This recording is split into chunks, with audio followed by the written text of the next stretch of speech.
And then the antibiotics, we are finding more and more and more restrictions on these molecules. All right. And so I think all of that contributes to a situation where more quote unquote natural alternatives become more attractive. And I think that's where the interest comes from.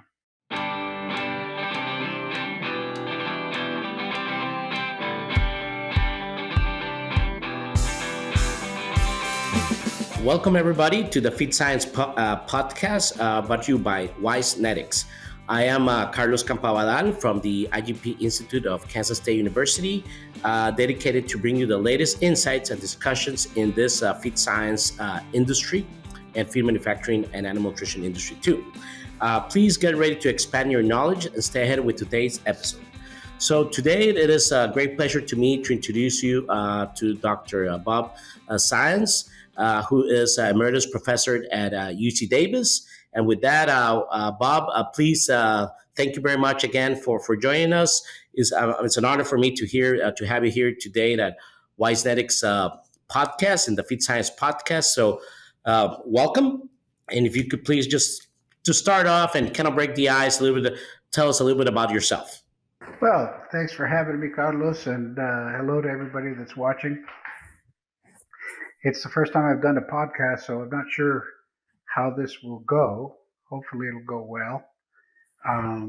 Just a little bit about myself. As Carlos said, I'm a Professor Emeritus at UC Davis in the Animal Science Department. I actually took the job that was vacated when Bill Garrett retired. And Bill Garrett, as most people know, was one of the authors of the paper in 1968 that developed the California Net Energy System for evaluating feeds. And that system has stood the test of time, and it's used around the world for most feed formulation programs for beef cattle. So that was a great honor for me and big shoes to fill, and I did my best. I spent almost 30 years there as a professor.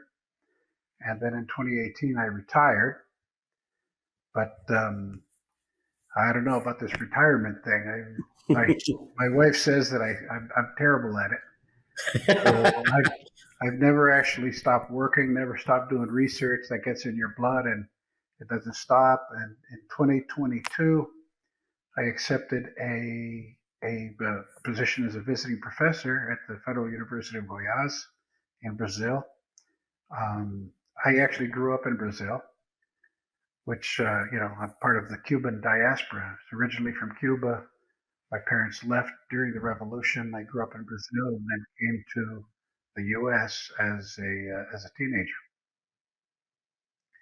So, still working, still teaching, still doing research, still mentoring graduate students, even though I'm supposed to be retired. So your next step is going to be retirement from retirement and chill out. Yeah, you know what? I've pretty much thrown in the towel on that. I'm not looking to retire. I don't think it's good for you.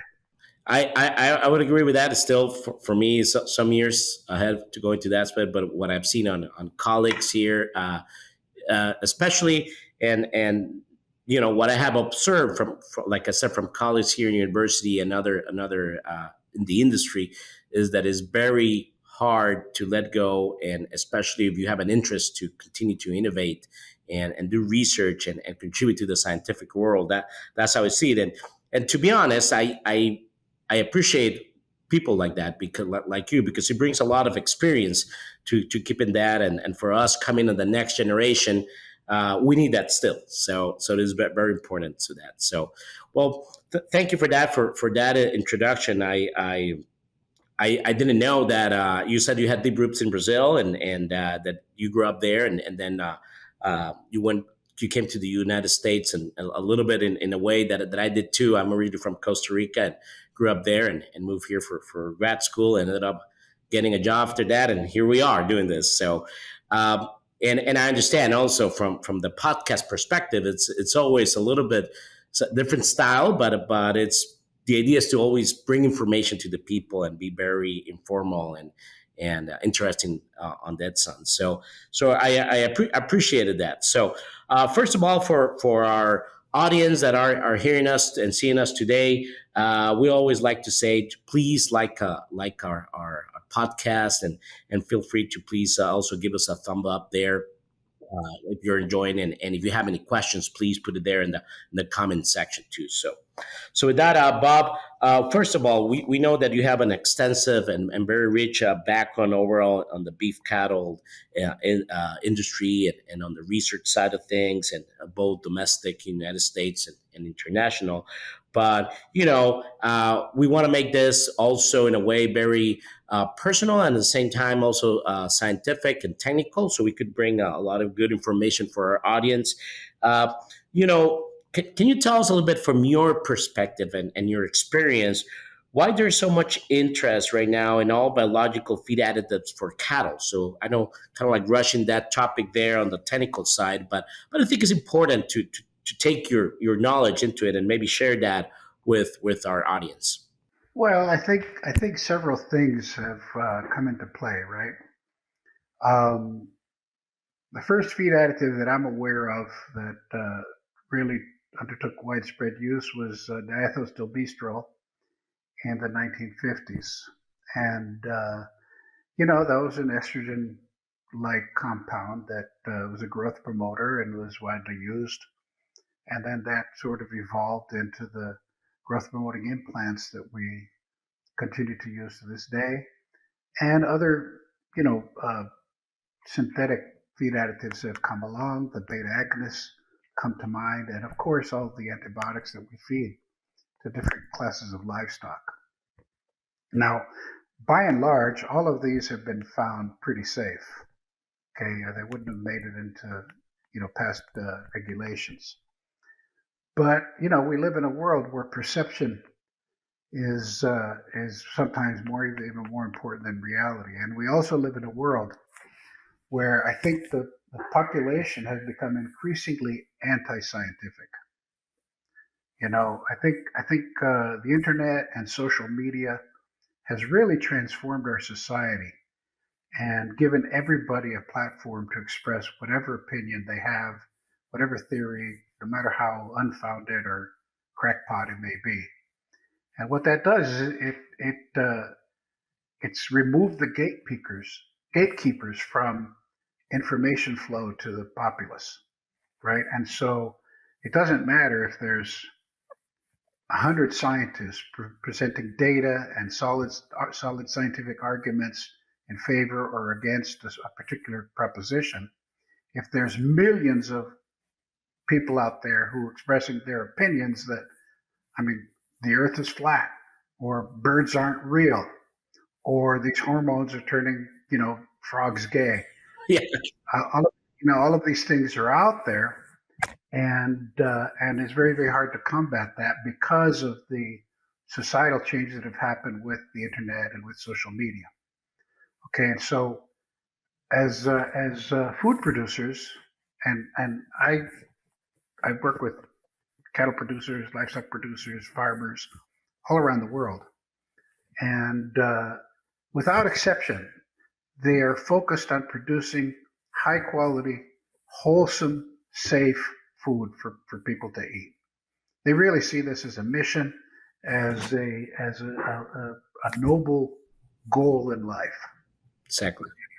And so it's particularly galling that so many people think that the big mega corporations of the food system is trying to kill them, right? But be that as it may, the market is supreme always, Always. and when consumers decide that they don't like a particular kind of technology being used, I mean, you can try to convince them otherwise, but basically they vote with their pocketbooks. Right. And okay, so that's one side of it. It was the perception side. The other side of it is, for example, with antibiotics. I mean, we have a real problem with antibiotics, right? We have a problem with the antibiotic resistance, and hospitals all around the world are seeing this more and more with antibiotic resistant strains of bacteria that just do not respond. We've got a terrible strain of tuberculosis that won't respond to anything, right? And there's a solid case to be made that widespread use of subtherapeutic doses of antibiotics in our livestock systems are contributing to this, Yeah. right? Because and subtherapeutic doses is what I'm talking about, because a subtherapeutic dose doesn't kill all of the bacteria. It only kills the ones that are susceptible. Yeah. What you're doing is you're breeding resistant bacteria Exactly. in these systems. All right, those are the ones that survive and get into the environment and proliferate. And they get into our water, they get into our soil. Okay, and so that is a real problem. That's not just perception. And so all those things together mean that certain markets are becoming more and more restrictive with the use of antibiotics and other kinds of growth promoting agents, right? The European Union is way ahead of the United States in this, and they've banned growth promoters for many years, right?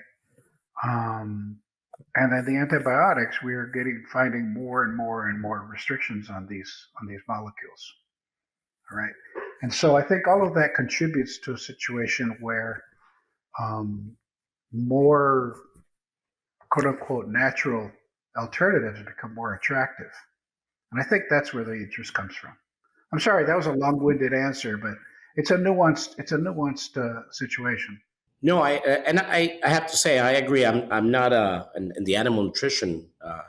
Well, I'm linked to it because of my work being a specialist in feed manufacturing, but I also do grain storage, and I'll just relate something so some people might not know, but the same happened when you're trying to control pests. You know, in reality, there's only one fumigant that we use for grains, and if you don't use it to the right levels, if you use it less or not appropriately, the same will happen. You grow insects grow resistance, and especially the that becomes a problem. Then there's no way to control them, and the issues. Okay, yeah, people are not going to get sick, or animals are not going to get sick because of insect ate a grain, but we're losing food. And like you said, I think one of the key things that we have to think about overall in the agricultural world, there, our mission is to feed the world, and even that the market decides a lot of things, the world has to understand that. The public has to understand that. So we're not here just to to make something that doesn't make sense. We're just here to make the best out of it to produce food. So I will relate to that from that sense. But If I could make a comment, Carlos, yes, there's an expression here that I learned and I like. It's called first world problems. Okay, and the reason that customers are increasingly picky about the food they eat and how it's produced and where it's produced and by whom and the whole story behind it is because there's lots of food. exactly. We have more than enough food to feed the entire planet. It's not well distributed sometimes, but there's plenty of food, right? Uh, uh, Give us 3 months of food shortages, and you'll see people get way less picky. Exactly. I would agree with that. Yeah. And I know this is we're talking about feed overall, and of course also animal nutrition, but same as in the post harvest grain storage world. I mean, I work all over the world in that sense, and you see that difference. So I agree with that. That's a very good comment. And first world problem. I use that phrase quite a lot too. So, following the topic on those questions, what will be the little bit of your thoughts or your comments on what are the main categories of biological feed additives? So maybe the public can understand that. And just before that, I want, of course, our audience to that if they like this video, please share it today if you learn something new. Bob? Okay, so when we talk about biological feed additives, our initial target is always the digestive system, right? That's because obviously, if we're going to put something in the feed, it's going in the mouth and it's going to go through um, the various stomachs and intestines, depending on the species of animal, right? So that's always the initial target. But many times, the very interesting biological effect is downstream from that. For example, the animal's metabolism, the animal's immune system, that's a big one. So we can have the initial primary target, we can have secondary targets too when we are designing a biological feed additive, right? So if we could put those into broad categories, and I'm just doing this off the top of my head, okay? I don't know, I didn't know these questions beforehand, so No worries. if I leave something out or wander a bit, that's why. But the things that come to mind immediately, for example, are things like phytobiotics. Now that's a catch-all term for different kinds of molecules that are in plant material that will have an impact at some stage of the digestive process. Okay. Now, I suppose everything we eat could be a phytobiotic, right? And 100 years ago, nutritionists were doing a lot of intensive research to figure out the function of different vitamins, for example, right? And so we had the fat soluble vitamins A, D, E, K, and then the water soluble vitamins, C and the B vitamins, thiamine, riboflavin, and so forth. Um, all of those are present in plant material, with the exception of B12, of course, which is only present in animal tissues. Note to the vegans out there. Yeah, definitely. But those are molecules that are present in plant material that have biological impacts, right? And so you could call them phytobiotics as well. But once we have a balanced diet, we've pretty much got a good handle on the essential nutrients that have to be in a diet for a particular category of animal and species and so forth. Once we've got those essential nutrients figured out, then we've got molecules that have an impact above and beyond or separate from nutritional requirements. Yeah. And so things like essential oil comes to mind, Mm-hmm. right? These are not oils in the traditional sense. They're called essential because um, they can be isolated by steam distillation, right? And most of our herbs and spices, for example, are rich in essential oils because they give that particular aroma and so forth. Usually a complex mixture of these. But because of their chemical properties, they will interact with bacterial cell walls in different ways, where some of them are very specific to certain bacteria that can disrupt bacterial function. So that can be useful for reducing the population of harmful bacteria in the GI tract. Now, here's a thing that I don't think most people realize is that the average mammalian body contains about 5 times more bacterial cells than body cells and somatic cells. Wow, I didn't know Okay, and so that. I yeah, learned something new. so and that's a human. If we're talking about a ruminant like cattle, Hmm. then it's many more times than that because we have an enormous fermentation vat called the rumen. Yeah. Okay, and so all of us, each one of us, every individual represents a little ecosystem, okay, where all the parts have to be in balance.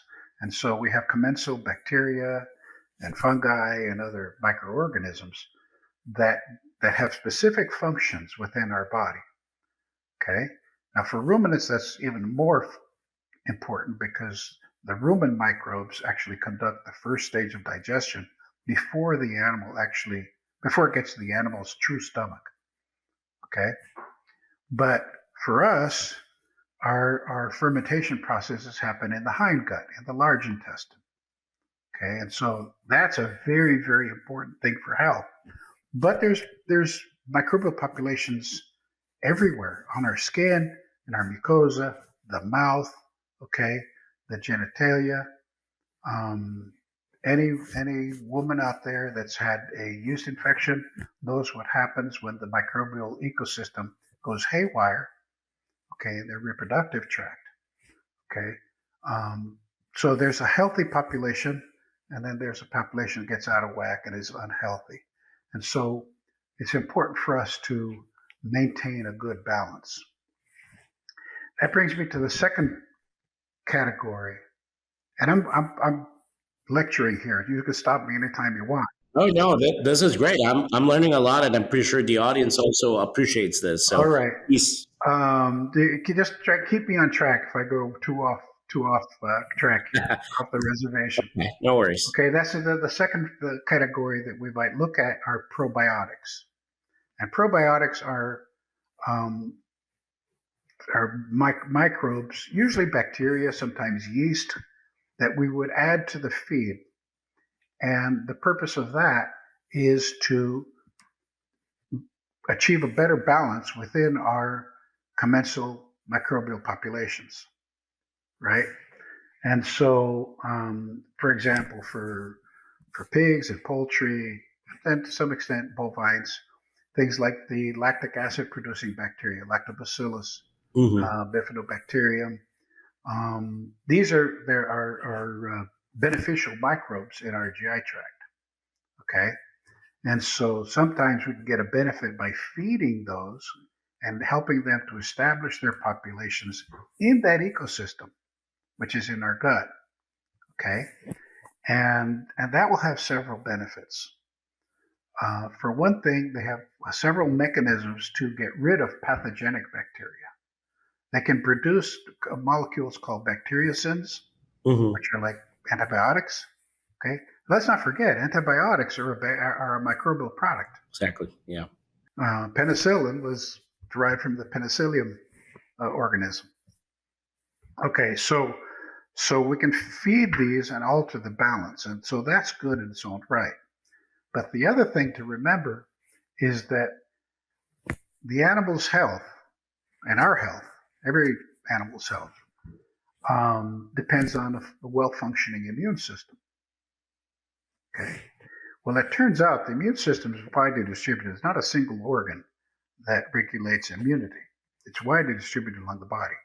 But the greatest population of immune cells is in the lining of the gut. Okay. The dendritic cells in the lining of the gut. And that makes sense because in a certain if in a certain aspect, the inside of our gut is actually outside our body, right? There's a connection between mouth and anus, and whatever's in between is actually not inside the body, it's outside, Yeah, that's right. okay? And so the surface area inside our gut is bigger than our skin surface area. That's actually the area of our body that's most in contact with the external environment. And so it makes sense that the first line of defense for our immune system would be right there. And so those cells are recognizing invaders and alien and pathogens and antigens and communicating to the rest of the immune system, hey, this is good or hey, this is bad. Yeah.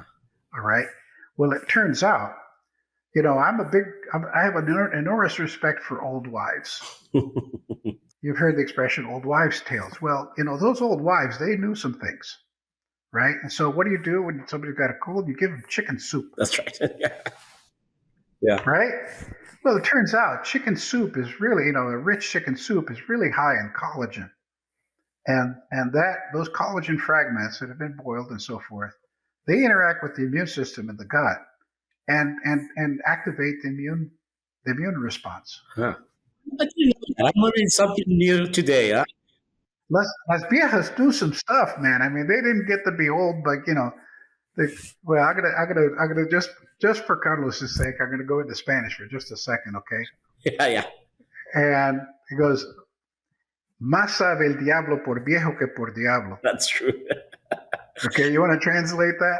Well, it's a saying that we have in Spanish for the audience that the devil knows more because of his experience than for being the devil. Yeah. So it applies very well to this old wives' tale. So very important. So anyway, the so probiotics can have an impact in all species of animals by acting at the gut and modifying that ecosystem, promoting the beneficial species and reducing the harmful species of microbes. They can also act, for example, in the case of yeast and some bacteria, in the rumen of ruminant animals, altering that ecosystem as well. And so, for example, one of the problems, you'd know this being in the feed industry, is when we're feeding high grain diets, Hmm. especially during the adaptation phase, we have to be very careful with not having too fast fermentation and getting acidosis in the animals, right? Yeah. And so some species of bacteria and yeast will actually soak up the available carbohydrate, like yeast, and protozoa to some extent will actually encapsulate starch granules, okay, and slow down the fermentation process, helping us prevent this acidotic Yeah. response. Okay, so that's another way that you could use microbials. Yeah. No. I would say that a third category that we might think about are prebiotics. Hmm. And if we want to establish beneficial bacteria, for example, in the gut, those bacteria need food, and so we can actually provide them with some of these, and these are called prebiotics. Things like oligosaccharides and mannanoligosaccharides and fructooligosaccharides of different kinds. These are short carbohydrate chains that are specifically targeted towards our beneficial bacteria. And there's some evidence that they also interact with the immune system and can produce a positive immune response. Another category now that's become more, at least the phrase has become more popular lately, are postbiotics. And these would be when you're doing a fermentation of microbes in the plant, in the laboratory, and you take the products of that fermentation and add them to the feed. And so that way you get some of the benefits of having the probiotic, the beneficial species there, but it's through their end products and not through the bacteria themselves. You do it yourself. Yeah. And so let me see. Finally, and this is like again off the top of my head, I haven't prepared this at all. No, no worries. This is great information for everybody. Okay. Finally, I would say things like, and maybe this would go into the phytobiotics category, but it's become increasingly prevalent now to feed tannins Okay. in the diet, right? Now, these are plant derived molecules. They're condensed polyphenols, so they cannot. Condensed polyphenols is a very broad category of molecules. Okay, lignin Hmm. is present in most of our forages. It's the primary component of wood. Okay, is a highly condensed polyphenol. Right, completely insoluble, completely indigestible. Okay, it's wood, and and so it comes in one end and goes out the other. But lignin is relatively inert, but if you get a more soluble polyphenol, it can have profound biological impacts, and it will in fact affect certain classes of bacteria in ruminants, in the rumen. Okay, and so these tannins are now being fed pretty widely, okay, as again to control acidosis, to slow down the overgrowth of some species of bacteria, and just modulate the fermentation. No, this is all great information. I think the audience and I myself learn a lot, and part of it, we're talking about animal production, animal nutrition, but it also applies to humans. So it's a great technical information, great lecture, and for our audience, also please subscribe to our channel of Wisenetics. Click on the bell to receive our notifications, and of course, I also take the opportunity in this part to thank our sponsors for this Feed Science podcast. It's time for our famous three.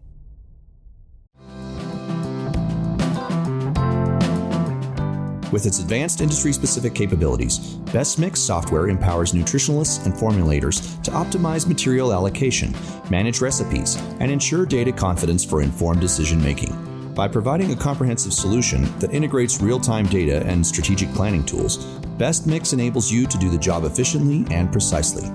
Focus on your core job and let Best Mix do the rest. So, Bob, we're coming a little bit to the end of our podcast today, but what is the future? What do you think is the future? And not just on the biological feed additives, but overall, what do you see in the cattle or in the livestock industry? We talked a little bit at the beginning about the markets and the perception of the public and everything, but what do you see? What do you see is the next things going on the next 5 years? Well, livestock production in general is always a few steps behind cropping systems, right? I mean, the past 20 years, 20, 30 years have seen a major revolution in how crops are grown, at least, under technological conditions. And so precision agriculture has been a transformative kind of approach. And that's accelerating more and more with the use of AI. Yeah. Now, livestock systems are a few steps behind that for several reasons. It's more difficult in many respects. It's more pulverized, more distributed.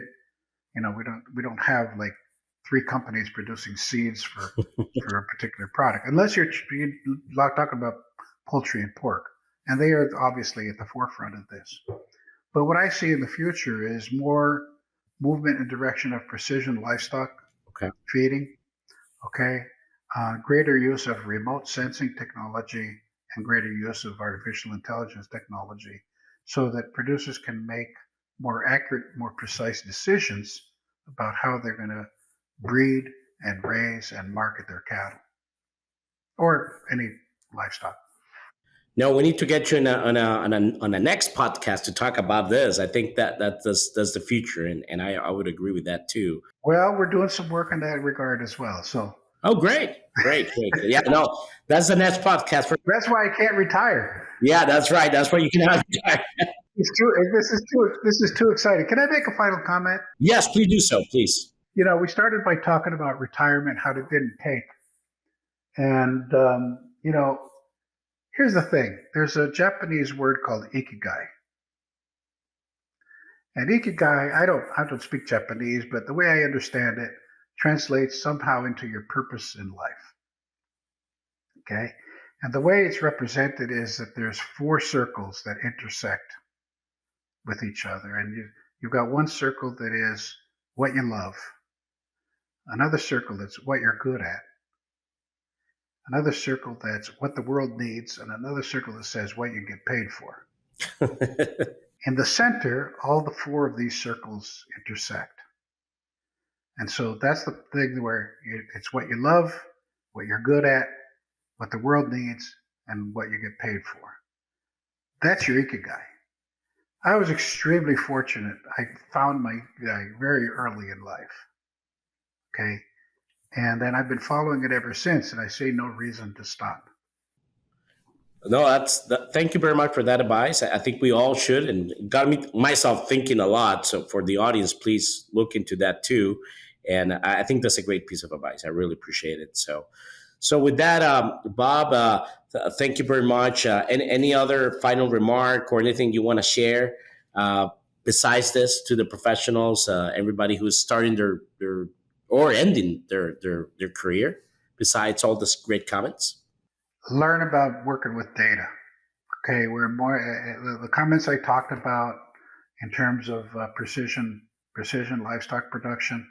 It's all data based, and so if people, young professionals especially, that have a good handle on handling data, they're not going to substitute those old guys that have mud on their boots and crap on their boots, because you need that kind of practical knowledge as well, right?